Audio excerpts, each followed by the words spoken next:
Você já ouviu falar em Mickey Johnston? Já sabe quem é o atacante irlandês do West Bromwich? Este canal não enlouqueceu, não vou falar do West Bromwich, mas vou falar do Flamengo. Não só da possibilidade de contratação, onde é que esse cara jogaria, se faz sentido, se não faz sentido, mas dessa possibilidade de recuo do Flamengo depois da repercussão negativa. Rede social continua definindo os rumos do clube. Isso é saudável ou o dirigente tem que ir até o final bancando aquilo que ele pensa, mesmo se ele contrariar a maioria? É um bom tema, hein? Ótimo tema, hein? Dá um like no vídeo aí, se inscreve, ativa o sininho, vem com a gente. Rumo a 380 mil inscritos por aqui.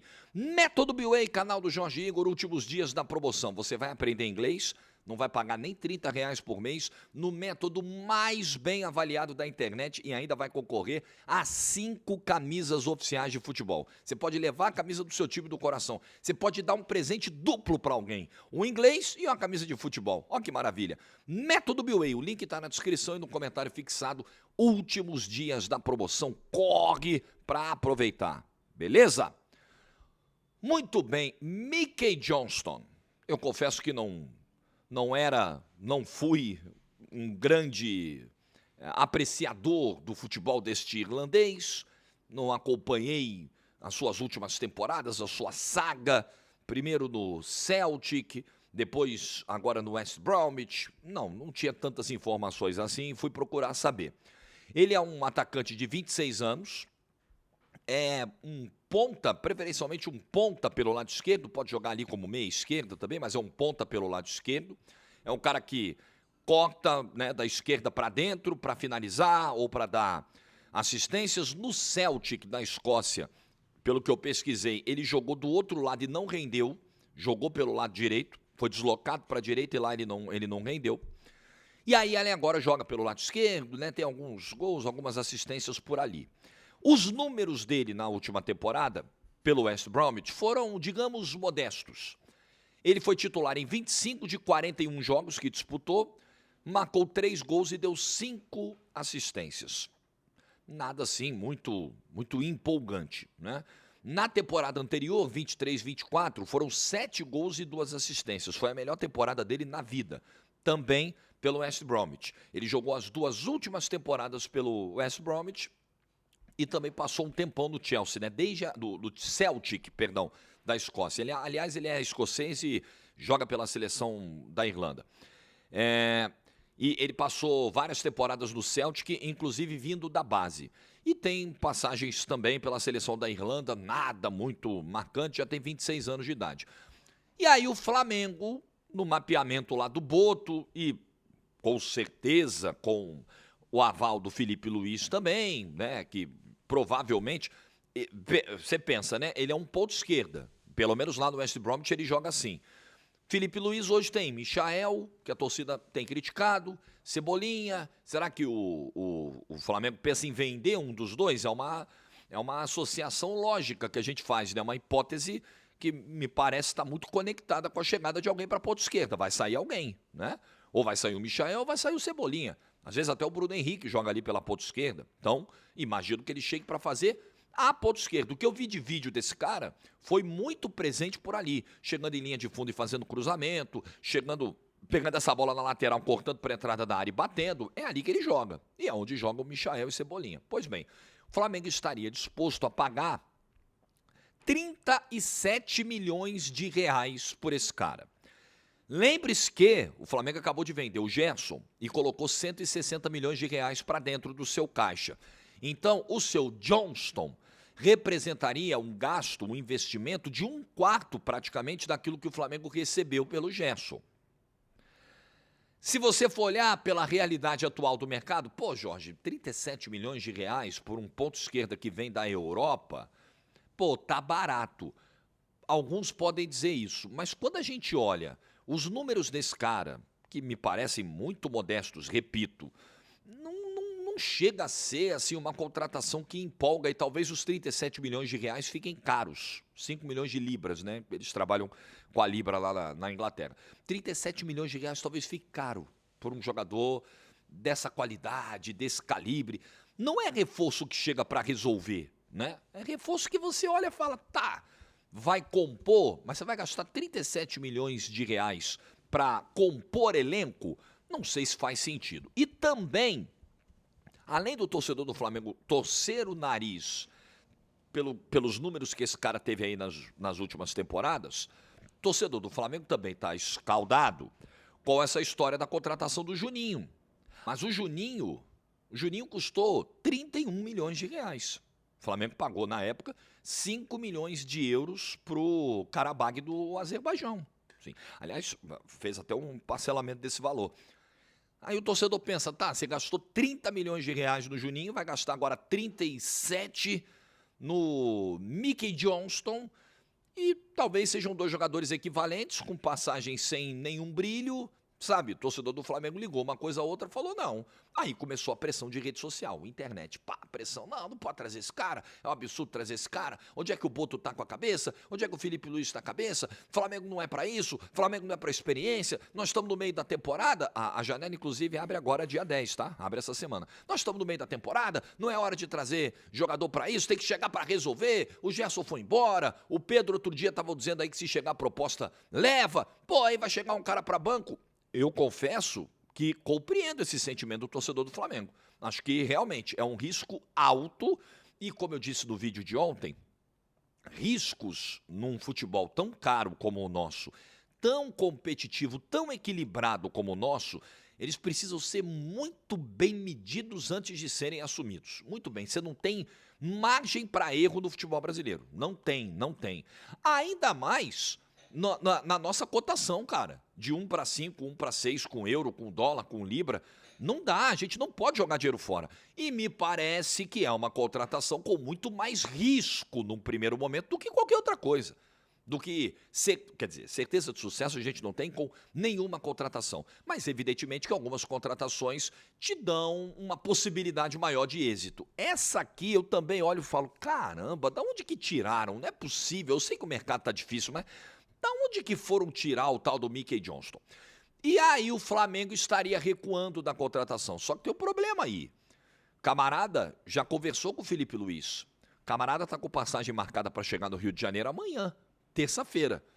E aí, como é que faz? Você já negociou, você já conversou, você já apalavrou, já comprou a passagem, o cara vem, vai fazer exame, vai assinar contrato e o torcedor tá em cima. Não vai trazer, não vai trazer. Parece o novo caso Valdemar, né?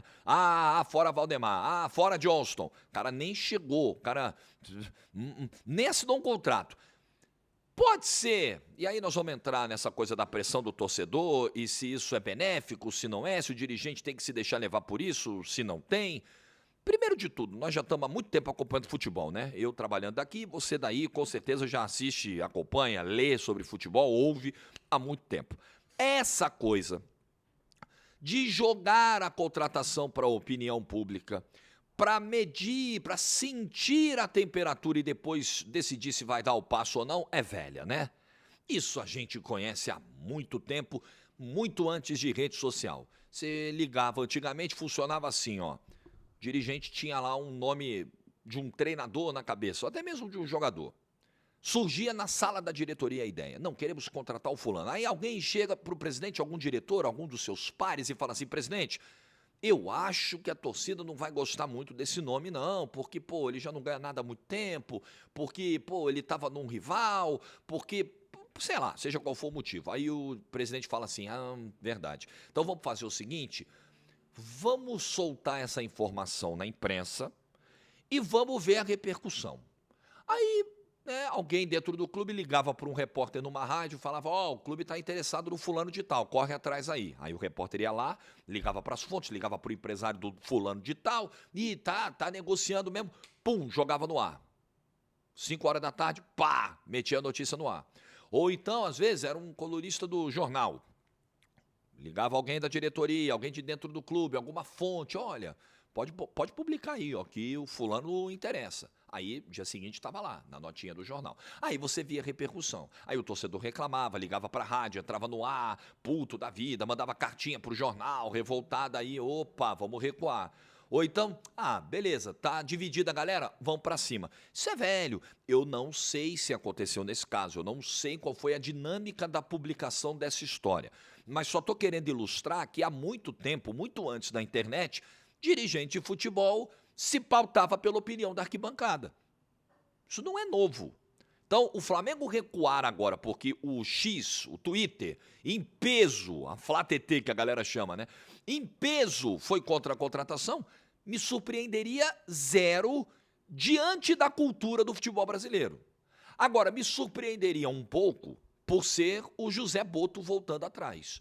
Chega o Boto, aí a gente pensa, pô, tá chegando um cara, um executivo de futebol com ideias novas, né? Pô, o cara é europeu, vai chegar aqui e vai... E parece que vai entrando numa vala comum de outros dirigentes que tinham as mesmas práticas. Lá, não é que lá na Europa não tenha recuo diante de pressão, mas convenhamos que isso é uma coisa que acontece menos do que aqui. Aqui isso sempre foi muito normal. Então me decepciona. Aliás, eu acho que também seria uma decepção a contratação do tal Mickey Johnston, não só pelo recuo do Boto, enfim, por ceder, porque assim, eu acho que o dirigente ele tem que ter convicção. Não é que o cara não possa mudar de ideia. Não é isso que eu estou defendendo aqui, não. O cara tem uma ideia ruim e aí ele é convencido de que, beleza, isso aqui foi uma viagem e eu não vou dar o passo final. É melhor você mudar de ideia antes de fazer a cagada do que efetivar a cagada. Até aí tudo bem. Mas me decepciona a própria escolha do nome. Se quando chega um cara, você pensa, né? É o principal elenco do Brasil, o principal orçamento do Brasil, um clube que fatura na casa de bilhão, trouxe um executivo de futebol europeu. Pô, esse clube não vai errar nas contratações. Me parece, assim, muito modesta a contratação pelo porte, né, do Flamengo e do dirigente que está cuidando do departamento de futebol. Pô, o Mickey Johnston, você fala, caramba, nós trouxemos o Boto para ele olhar reforços, para ele trazer o Mickey Johnston, sabe? É decepcionante nesse ponto também. E aí, para fechar, sobre rede social, o que eu acho, né? Dei o panorama aqui de como era antigamente. Hoje, você sabe que é diferente. Hoje não precisa, né? Hoje basta, hoje você tem mais gente para sair essa informação de dentro do clube, para levar essa informação para o torcedor. Você tem um monte de canal que cobre o clube, páginas de Instagram, né, Bruno Henrique, que cobre o Flamengo. Você tem muitos influenciadores, muitos perfis. Então, hoje circula com mais rapidez, com uma velocidade muito maior, uma informação que venha de dentro do clube, às vezes plantada pelo clube, às vezes não. Repito, não sei se foi esse o caso do Mickey Johnston. A história do Pedro parece que foi, né? Mas, enfim, esse não sei se foi o caso. E você tem de uma maneira muito instantânea a repercussão. Solta o post, fica olhando lá os comentários e em 5 minutos você já tem um diagnóstico, se a torcida gostou ou não. Se parte da torcida, né? Porque obviamente que o Twitter não é a totalidade da torcida do Flamengo, que é muito grande, é muito diversa. O Twitter é uma bolha, né? Às vezes a gente amplifica muito também o que o Twitter diz, o que o X diz. Acha que você vai sair na rua, né? Tem o cancelamento. Você sai na rua, você acha que vai todo mundo partir para cima de você. Não, o Twitter é uma bolha, às vezes com muitos imbecis, né? Inclusive o camarada, o professor que defendeu guilhotina para uma criança de 5 anos, né? Nessa rede social, é cheia de imbecil com curso superior, imbecil que não teve oportunidade de ir para a escola, imbecil com alta renda, imbecil com baixa renda, imbecil de todas as, branco, preto, tem de tudo, né? Tem de tudo, infelizmente. A imbecilidade, ela infelizmente está alastrada. É uma pena, é uma tristeza, a rede social mostra um pouco disso, mas ela é uma bolha. Graças a Deus, nós não temos tantos idiotas assim na rua, na sociedade, defendendo guilhotina para uma criança de 5 anos. É a bolhazinha da bolhazinha. Mas ela tem voz. A rede social, ela gera esse abalo. Ela dá para o dirigente uma ideia do que pode, sabe assim, uma amostragem, né? Uma amostragem do que pode estar pensando o torcedor. E aí o camarada vai e recua. Eu não acho que você deva ser totalmente insensível àquilo que o torcedor está dizendo.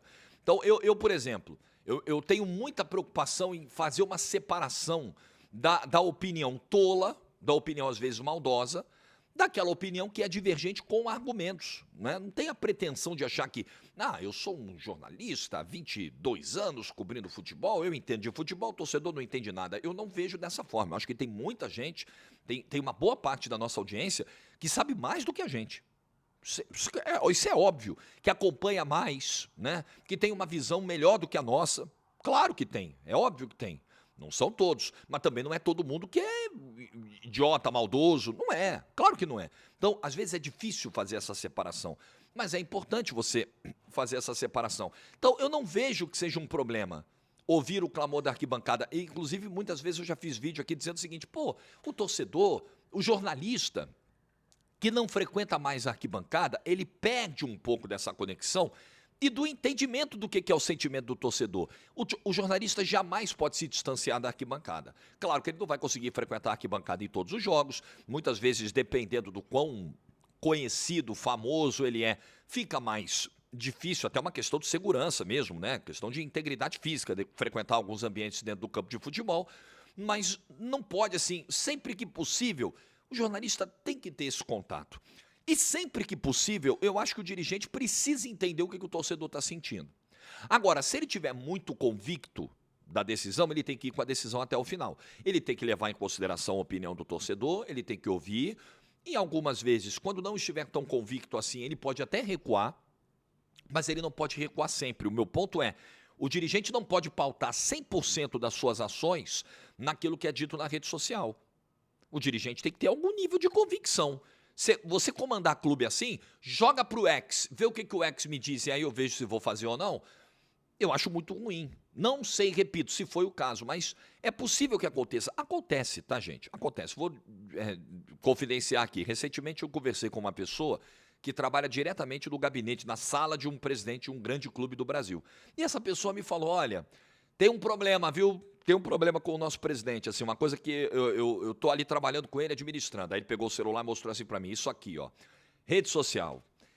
Leva muito em consideração, lê tudo, se preocupa com tudo, se preocupa demasiadamente. E aí eu conversei e respondi, falei, isso é um problema. Não encontrar a medida certa disso é um problema. Ficar refém disso é um problema. Porque às vezes você vai ter que assumir uma posição que o torcedor não gosta.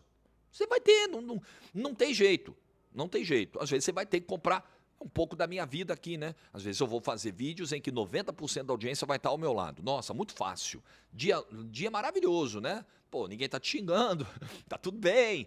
Vai ter dias que 90% da audiência ou mais estarão contra, vão achar um absurdo o que eu tô falando. E alguns vão vir acima da linha da bola, mostrando as travas da chuteira rasgando a canela. Paciência, eu vou deixar de fazer o vídeo por isso, eu vou deixar de dar opinião por isso. O último desgaste, assim, com a minha audiência foi o vídeo sobre o Rafinha.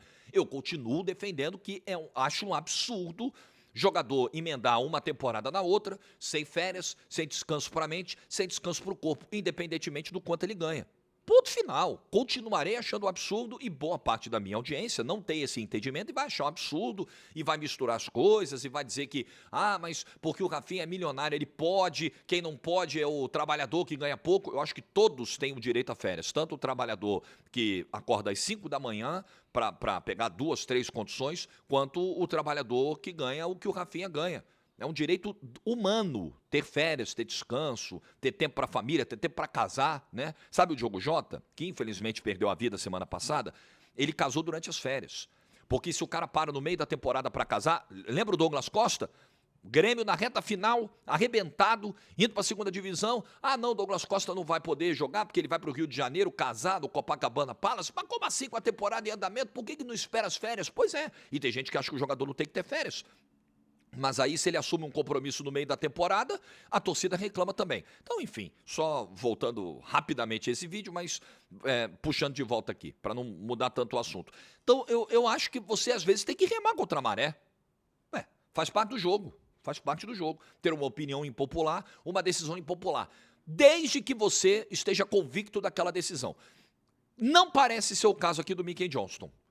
Por toda a linha do tempo que está sendo narrada aqui, dessa contratação, dessa possível contratação, agora talvez não mais possível, me parece que a convicção não era tão grande assim. E convenhamos, um atacante com 25 titularidades e apenas 5 participações para gol na última temporada num clube modesto como o West Bromwich, realmente não é uma contratação que alguém vai fazer com absoluta certeza, né? Essa história de, não, veja bem, um jogador para composição. Não é a contratação que o dirigente vai lá e, porra, hoje eu vou dar show, hein? Vou trazer um jogadoraço. Não é o caso.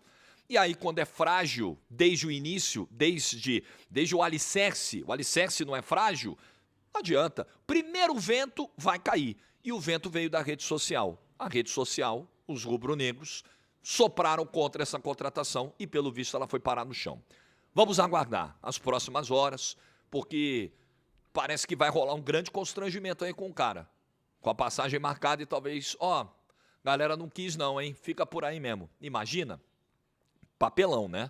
Papelão. Mas aí é o seguinte, é melhor esse mico do que trazer o cara e o cara se tornar um mico de 37 milhões de reais. Aí eu concordo também. O que você pensa dessa história, hein? Rede social tem que ditar os rumos? Ou os dirigentes estão reféns, excessivamente reféns dela? Deixa a sua opinião nos comentários. Uma boa semana para todo mundo. Like no vídeo se você ficou até o final. Juízo e tchau!